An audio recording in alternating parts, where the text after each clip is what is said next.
Escape to the metaverse. Better act like you know. Yeah. You are now tuned into the Matthew Rizzle show. Yeah.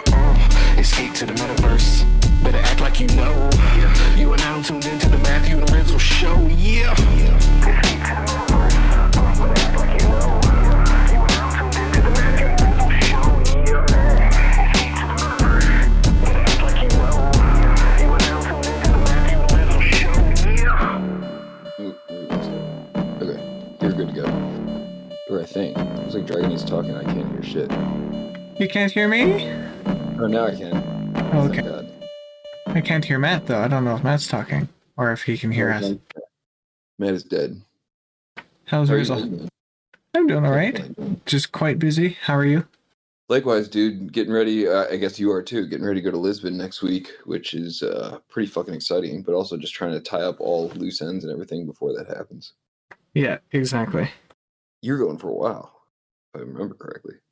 Yeah, I'm going to Lisbon for the event, and then my friend and I are going to stay an extra 10 days and explore Lisbon and Spain. Fucking dope, dude. Hell yeah. Yeah, I'm excited. I'll be there for the first end of it. It'll be dope. Nice. What's up, Matt? You there? Jesus Christ, can you hear me? Yeah, man. Yeah, this is bizarre. Anyway, what up, y'all? What's up, dude? How's it going? Good. I was like telling a huge story to Dragonite, and then I thought he had audio issues. So I was like, haha, Dragonite has audio issues.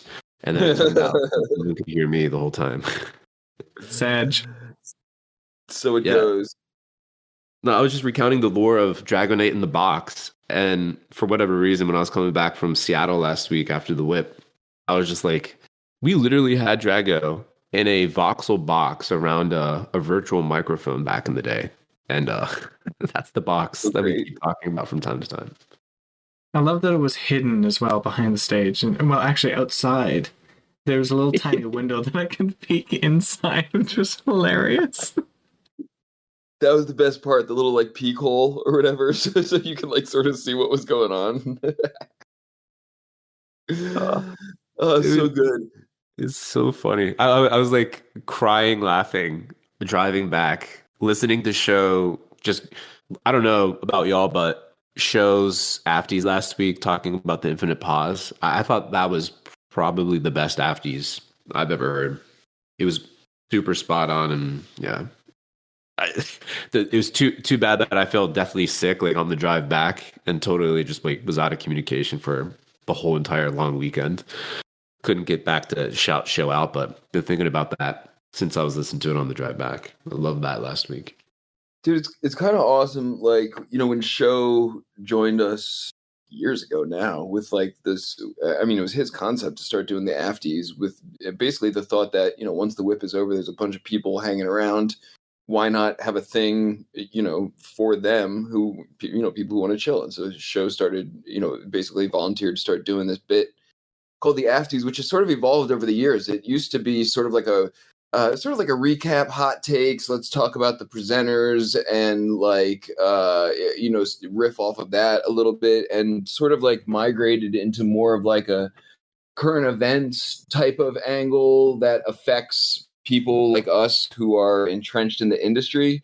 And at this point, man, he's been, you know, sort of leaning in this direction for quite a while now. And it's interesting because, like you said, man, Show is often very, very spot on with some of his takes, and now has sort of built a resume to pull back from, where, you know, he's referencing like, you know, you guys remember when I told you this? You guys remember when I told you this? Well, now this, and this. And it's the whole, you know, sort of backstory that he's been, you know, talking about this whole time, and you know, sort of building this dialogue throughout the course of the Afties and everything is awesome, man. It's definitely not everyone's flavor, but the people whose flavor it is, who stick around for it, I feel like it's like very, very much their flavor, and it's cool to you know, have that. I don't know, man. It's just a really cool like addition to the variety of like you know, things we got going on. No, 100%. I just love, you don't know what's coming week to week. You can have an idea, But I just, and then whenever like Drago or Easy or someone actually like engages, that's always like an extra added bonus. But honestly, I just love being like lectured by Show because he brings receipts, he brings everything. He has like his own presentations and hot takes. Like, it's a great addition. I fucking love it. I love Show. He's amazing. It is, man. And that's honestly one of the best things about the Whip in general is that, like, despite, producing the events, like, I often find myself learning a lot of things that were off my radar that affect me or that I'm interested in. And Show is a huge part of that because he's, Web3 just spans like such a huge, genre. So to have so many different people, so many different takes, up in the Whip on a regular basis, it's I don't know. I made some post about like come learn something, win something, break something, or have fun or like something like that. But the we managed to mask learning in like complete absurdity pretty well, man. But it's I've learned a tremendous amount from the Whip or at the Whip over the years, maybe more so than just about any other place in Web3, honestly. Oh shit! Am I dead or are you? It's Drago. Matt, I think. Okay, good. All right, you're here. That means Matt's dead. I can just go on talking. Go for it. Yeah. Well, I mean, what do I think Matt would say about that? Matt would probably say something like, yeah, you're right. You're always right, Rizzle. Why do I even show up to this podcast and just co-sign on everything you say? Why don't you just like, take the whole thing by the horns here? All right, cool, Matt. I'll do that. So let's see what else is going on. We got the Whip coming up this week. We're in DVERSO. I hope I'm saying it right, but it was the spot that we got a sneak peek of. Am I really just going to keep going? Where the hell's Matt?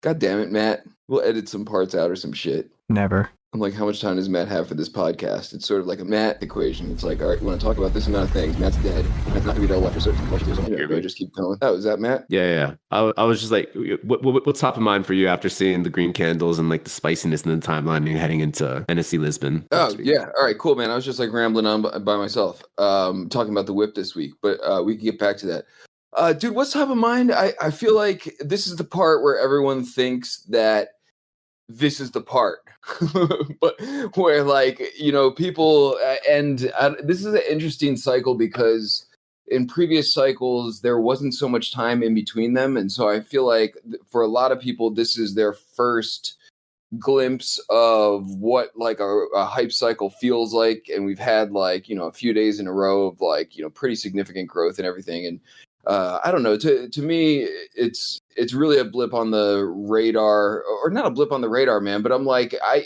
expected it to get to this point, so I'm like, in some ways, it's validating that I dug my heels in. I didn't like get scared and paper hand like all my shit, and I knew it was going to get back to this point. But I'm like, for me, it's like we're still getting back to this point, not like beyond it yet. But this is like exciting for me, man. We were just sort of talking casually yesterday when we were meeting about the Whip, about how like that first NFT NYC out of COVID was like perfectly timed with a hype cycle, and it felt like we just got there mid hype, and it was like just a giant party. Everyone was like so excited and everything, like the vibe, and I'm sure some of that was coming out of COVID, but I don't know, man. Maybe it's just me being excited to go to Lisbon because I've never been there before, and there's a lot of people I want to meet. But timing it with this hype cycle and everything just feels like all the good vibes are going in the right direction for a great trip.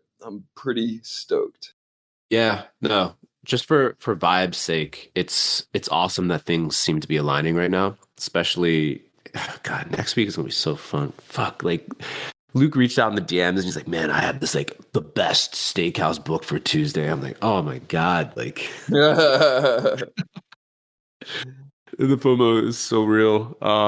Yeah. But like the stars aligning there is great. And then also like politically, at least for folks based in the US, it seems like, again, like knock on wood, things really need to be actually firmly decided upon. But it seems like politically, the winds are blowing in the sales of crypto, which for a while it seemed quite quite tenuous whether that would happen or if we would just get like a full force storm straight in our faces, and like just destroy everything that we've been building. But it seems like that shit's getting way more positive, way quicker than I was expecting, which is great. So yeah, no, heading into any event when the vibes are like this, I think we were talking about this yesterday offline. It was like that 2021 NFT NYC where it was just like pretty insane just because of all the market positivity and folks getting rich or richer all of a sudden. So yeah, when that happens, it's usually a good time all around. Yeah, dude, I'm stoked. I managed to get a free ticket to the conference by hosting a thing, and I finally found out what I'm hosting, and it's gonna be a panel on the fashion stage, which is just I told my wife, and if she didn't roll her eyeballs, I felt it. Like me being on the fashion stage is just such a like strange thing that anyway. But so the panel that I'm hosting is called "Is Crypto Art Dead?" and I'm pretty sure everyone on the panel is artists. So it's crypto artists. So that should be an interesting one. But I had a meeting with Joel, who's helping produce the event, and like the format for the panel is like some sort of boxing ring or something where like, you know, they want to get some engagement from the audience and everything. And anyway, it sounded like right up my alley and everything. And I know one of the panelists is Lapin Mignon. Man, I'm such a huge fan of hers, and she like her and I have had some banter in the past, and she did like a little Rizzle derivative thingy, but like, you know, her eyeballs, her unmistakable goofy eyeballs check a lot of boxes for me. So you know, this is I don't know. I was like meeting with them, and they were like giving me the run. It was funny, dude. They're like giving me the rundown of like, you know, I'm moderating a panel, so it's like, you know, sort of giving me. I got to assume not everyone who's moderating or emceeing a thing is accustomed to doing it on a regular basis. So I'm getting like moderator 101 type of stuff, understandably. So they make sure like I know what's going on, and I'm just thinking to myself, I'm like, oh, dude. We do this shit like multiple times a week. We, you know, let's talk about like reeling in guests who are like, you know, sort of going off on a tangent. We like got a dude, Dragonate, playing Samuel Jackson, tell me shut the fuck up. Like, dude, I get it, man. I know exactly how this moderation shit works. It's gonna be fun, and the whole thing, dude. I saw Skeeny's. I think Skeeny's painting a boot or something like that. He's got some gig going on, from what I understand. So yeah, dude, the FOMO is real, and I'm even going there. So I hope you're getting a taste of it. Yeah, the boxing ring format that they have for their panels are great. Like they're pulling on what worked last time, and yeah. I think I mentioned this before, where like the audience interaction is baked into everything they do. Like they want the audience to actually enter the ring with y'all. So thinking about the questions that like will best activate, like kind of like pro or con or for or against kind of questions. That's really what made those panels really special and interactive as an audience member last year. So lean into that as much as you can. Oh, dude, I'm like, wait, let me get this straight. You want me to like sort of get people to fight about shit? This is what the boxing ring is all about. Like, you know, in a good natured way, of course. But I'm like, all right, dude, I got this all day long. This is gonna be a fun one. No, you're perfect for it, dude. Oh, I feel like the whip, like, you know, and the podcast have prepared me, like, you know, significantly for stuff like this. I'm like, what could they really throw at me in terms of like moderating or emceeing something that we haven't like dealt with on the whip in like far more difficult abstract circumstances than like anything like, you know, organized and controlled. so yeah, dude, it's only like 40 minutes or something. I'm excited to meet people on the panel. They're trying to get me to join some Telegram group, and I hate Telegram, but I'll do that. Yeah, I'm looking forward to it, man. In the meantime, I'm trying to get the Rizzlefest pre-sale friends and fam round out of the gate before I go to Lisbon, so that's out in the wild. And that goes live later this afternoon. So a lot of things being juggled before I get out the door over to Lisbon. But it's all good shit, man. Piling on what we were saying last week about just having the opportunity to do all this fucking crazy fun shit. Yeah. What else are you going to get into over in Lisbon? Dude, the way I have started approaching these things that I feel like works for me was sort of what we were talking about last week in terms of the Skeeny approach. Like the last couple things I went to, I just sort of showed up, man, and I'm like, all right, who's who's from the fam, who's around. Let me see what they're doing, and then just sort of like one thing leads to another, to another, to another. And I got Luke's dinner on my calendar for sure. Hopefully, I'll save you a seat. And I got the cult crypto art party that night. That's on my calendar. It'll be a long day. That's also the day that I get in the morning. But those are like really. I feel like one or two people mentioned other things to me, but like. I'm just sort of taking it as it comes, man. I've never been to Lisbon before, and just trying to soak it in and kick around with people who are fun. And there's so many people there, so I'm not even too worried about it. I just got to get there, dude. That's I'm like, let my travel shit go off without a hitch. That's like the main stressor, which shouldn't be a big deal and everything, but it's always a thing getting somewhere far. No, 100%. It's gonna be a blast. Yeah, I told Luke too. Friday is my D day. I have a couple tabs up with flights. I'm like, should I do it? Should I do it? So almost there. We'll see what happens. TBD. Quick turnaround for me. I have to cram it in between like all my kids' end of the year school stuff. So I'm flying in Monday, flying out Saturday. I will be jet lagged as fuck when I get back, but also very happy that I did it. I'm pretty sure. No, so it's gonna be cool. Yeah, it's gonna be cool when you book your flight and everything. Dude, when your audio got rugged, man, I was starting to talk about DVERSO. Am I saying it right? That's on the whip this week that I'm like honestly really excited about. Yeah, I think it's DVERSO. Or DVERSO. I'm not sure like where the accent falls, but yeah, we got them. They're coming back, and they set up a whole custom instance for the whip crew, and it's sort of like a sandbox environment. Yeah. So. They're going to tell us more about their project. It seems really interactive, so I'm kind of curious to see how that plays. And we may hop over to another instance to kind of like see other worlds that folks have been building in there. And then I told him, I was like, dude, we got to do another game because that race was great. Even if they play that back and like update it somehow, I would love to do that and just see how their gaming physics and mechanics work there. But excited for that. Small crew out of Italy building something that like outside of Hyperfy and Nifty Island like feels great out of the box, really usable. What the Vipe crew was able to do for their show with DVERSO, I was like, holy shit. And for a project that was totally off of our radars. So we knew we needed to get back in and dig a little deeper in that project for the Whip fan. Dude, absolutely. It felt great being in there, and like we were talking about before, the Grifter Squaddies looked very high res in there, like probably more than any other spot we managed to get them into, or at least that I managed to. So dude, I'm curious to hear your thoughts on this, man. So like, yes, this was off my radar too, and it's dope, and it also makes me wonder like how many other metaverse platforms are like, because their Web3 integration is slick. It's not like some bullshit or anything. It's like, they've got someone who knows what they're doing on the back end, putting some stuff in place, which is cool. I guess my thought is, I'm like, are all these platforms, not that there's like a ton of them, but I'm like, we had Nifty Island come out of the gate like real strong, and they're still doing things, but I feel like, I don't know if attention's starting to fizzle. We got this one coming out, but it to me, it sort of feels like all these platforms are competing somewhat for the same audience. Like Nifty Island somehow attracted a lot more people using their platform on a regular basis.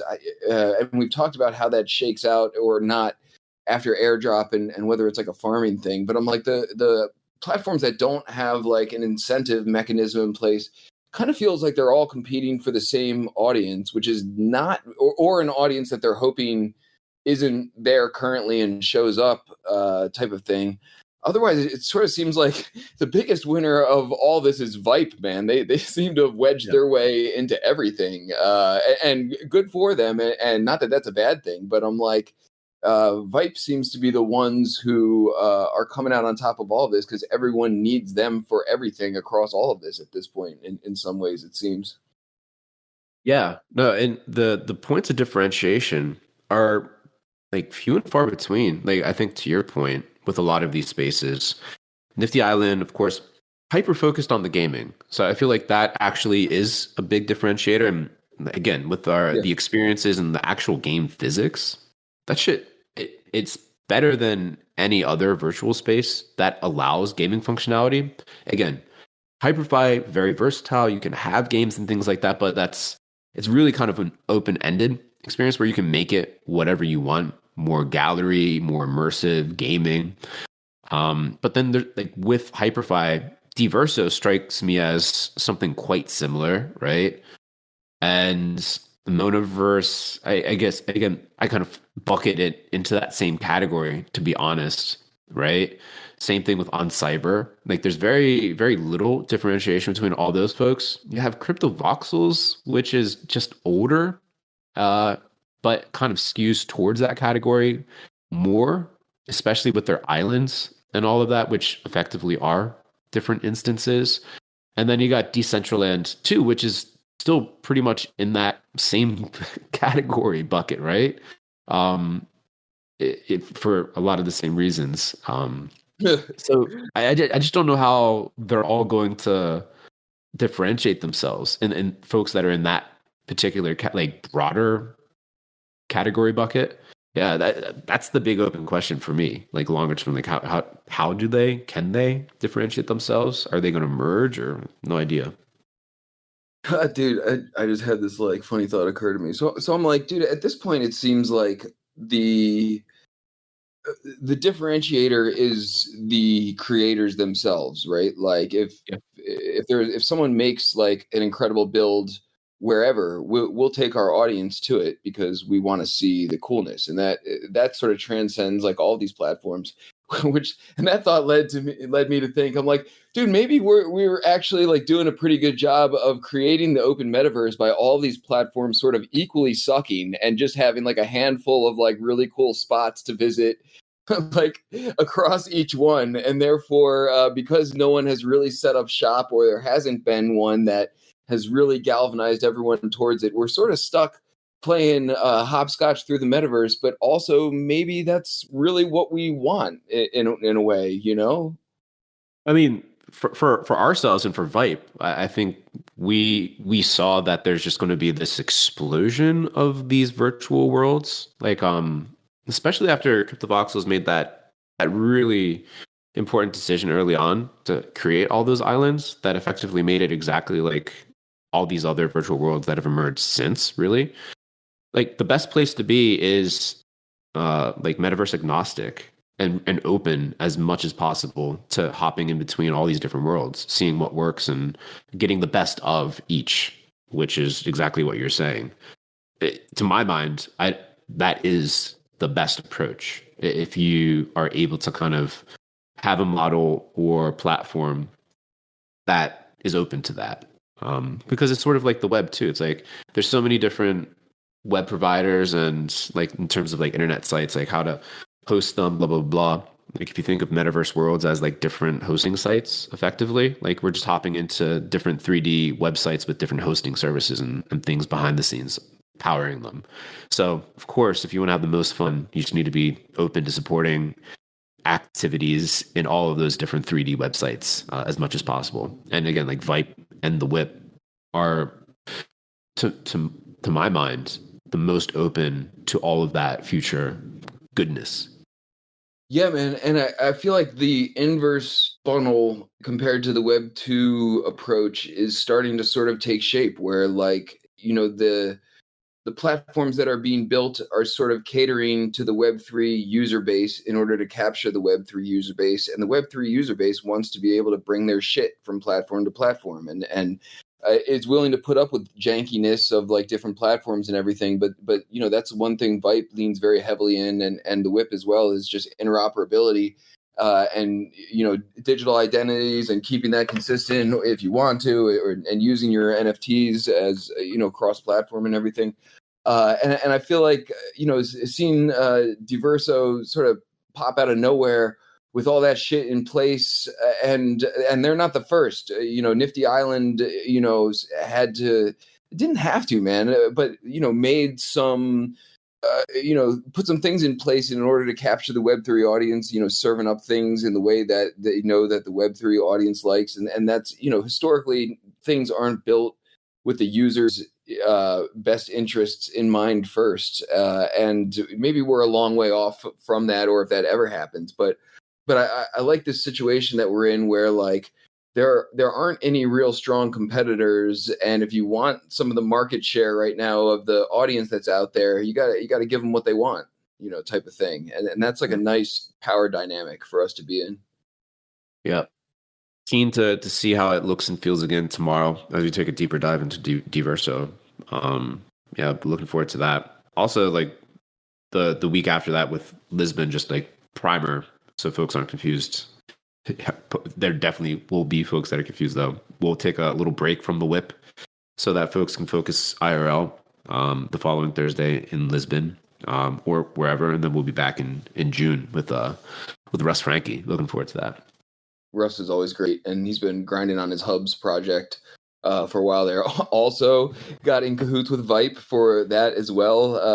His mobile Metaverse platform thing that he's working on. Also, actually, speaking of Metaverse platforms that have somewhat of a differentiator, Russ is on some different stuff here with like the mobile first angle and like sort of a stripped down version of making some sacrifices in some places in order to like appeal to a different segment of the audience. I don't know, man. I always liked Russ, and he's always like tinkering around with like something, stuff that's, on the cutting edge and that nobody's quite focusing on yet and everything. So, yeah, dude. And I'm hoping when I'm out in Lisbon to not only FOMO some people to get across the pond for Rizzle Fest in October, but also drum up some cool guests for the whip throughout the summer and everything. So that'd be cool, man. For me, it's like end of the school year type of stuff in my family. So it's like rush. I'm trying to get out to Lisbon. Got another week's worth of like shit going on before school lets out. But I'm like looking forward to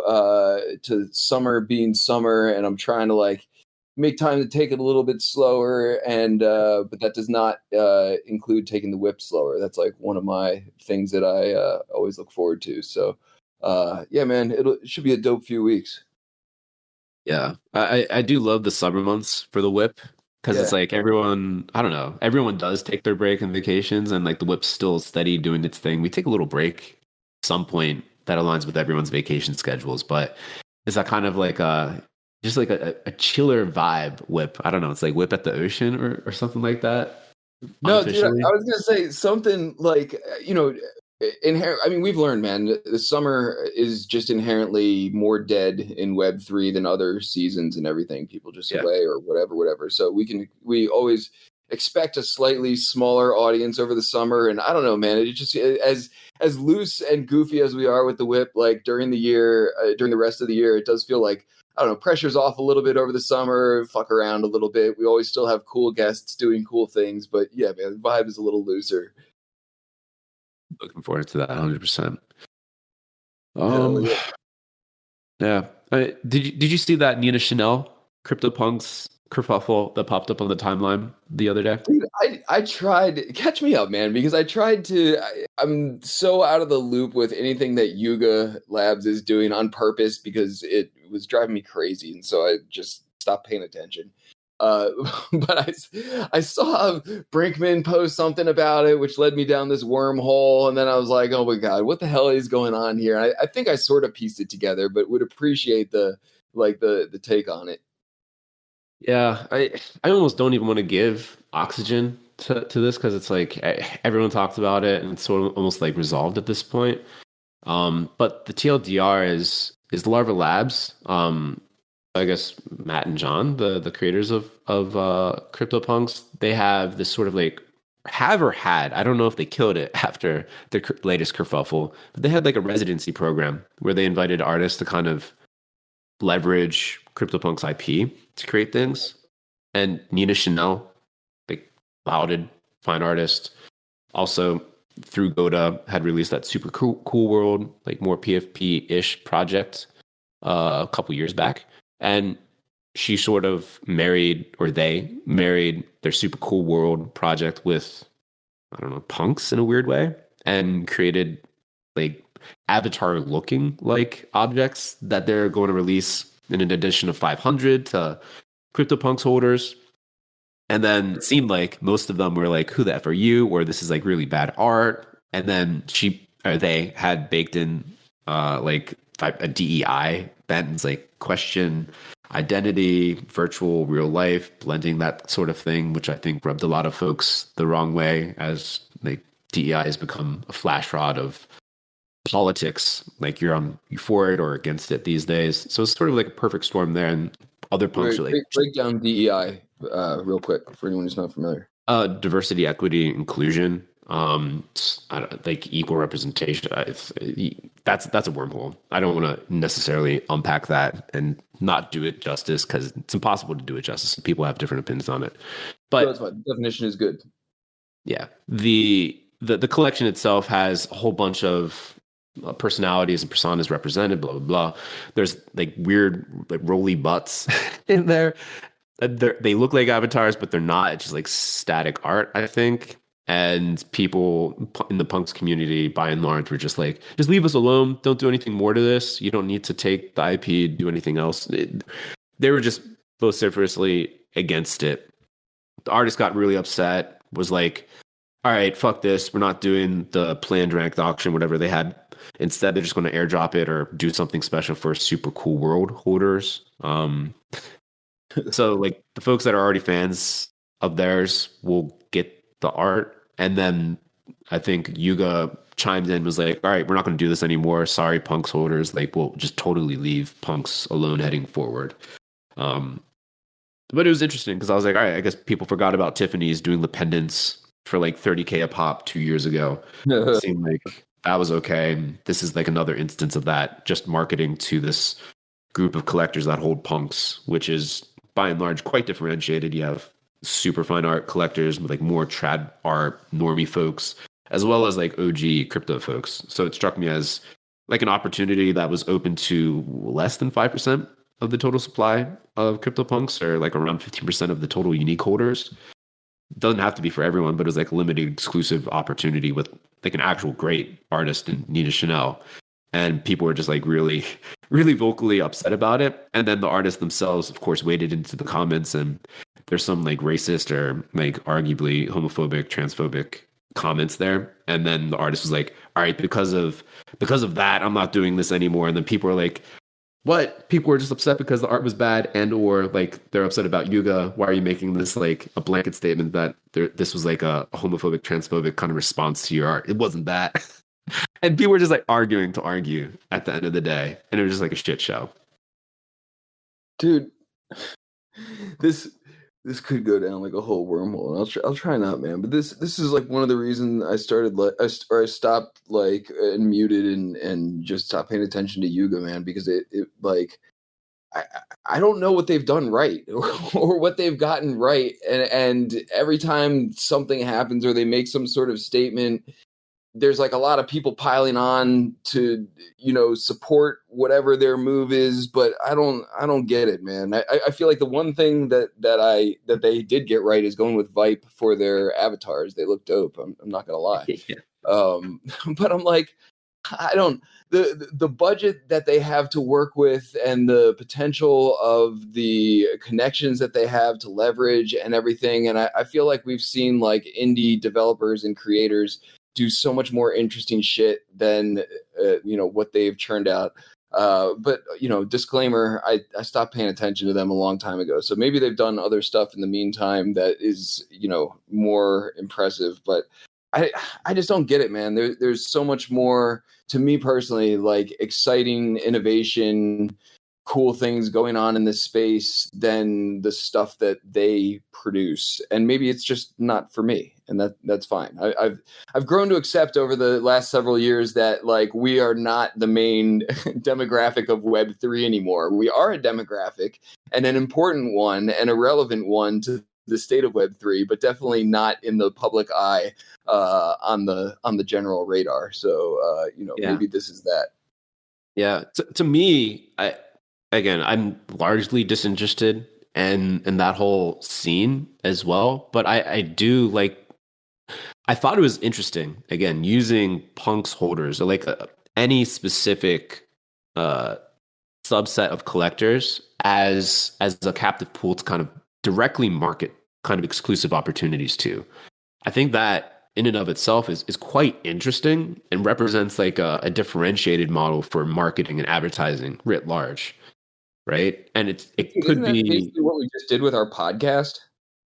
yeah, you know, exactly. Like this is it. I thought, and I think it points the way towards a different way of doing things that folks can control. And I don't know, it's kind of interesting on an intellectual level, but in practice, like especially with what happened with Nina and this latest like artist residency and this play by Yuga, to have this sort of just terrible response overall, which I thought was like, okay, the response is what it is. Like again, it's giving more air to the opportunity, which in my mind is like there's no bad press, right?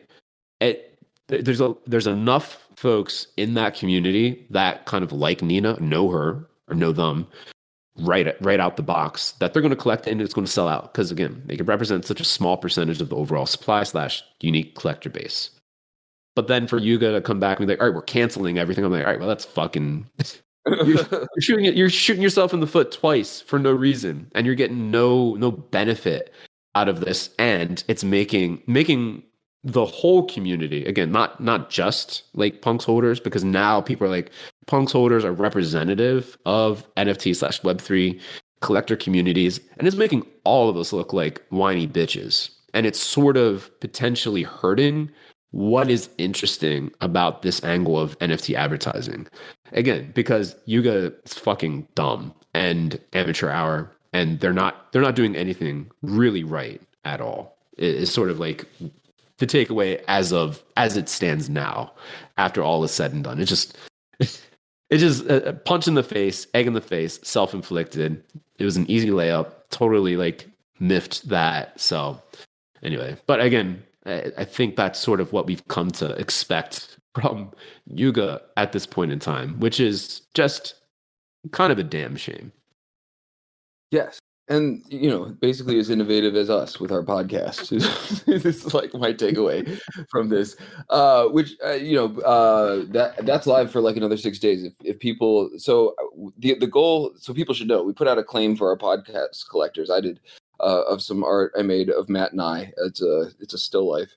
And, I wanted to airdrop it to people, but I couldn't figure out how with the manifold contract that I spun up on Base. And I actually looked on Zora too, and I didn't see any easy airdropping method. So if anyone's familiar with like an easy place to mint and airdrop something while also having a claim out there, I think that was like the main problem. But anyway, there is a free claim out there for people who have collected our podcasts. The top 100 people, I just whitelisted for it. There's 30 editions out there.